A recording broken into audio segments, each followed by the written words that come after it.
ওয়াইদ্দু লাহুম মাস্তাতা'তুম মিন কুওয়াতিন ওয়া রিবাতিল খায়ল তুরহিবুনা বিহি আদুওয়াল্লাহি ওয়া আদুওয়াকুম।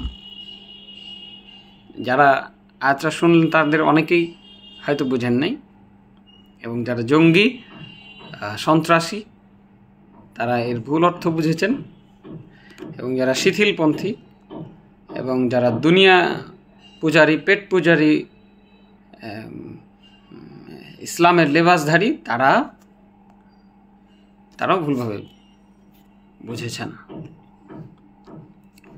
আর আল্লাহ যাদেরকে তৌফিক দান করেছেন তারা আলহামদুলিল্লাহ এটা সঠিক বুঝেছেন এবং এর এগেনস্টে তারা কাজ করছেন।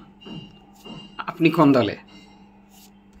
ওয়াইদ্দু লাহুম মাস্তাতা'তুম মিন কুওয়াতিন ওয়া রিবাতিল খাইল তুরহিবুনা বিহি আদুওয়াল্লাহি ওয়া আদুওয়াকুম।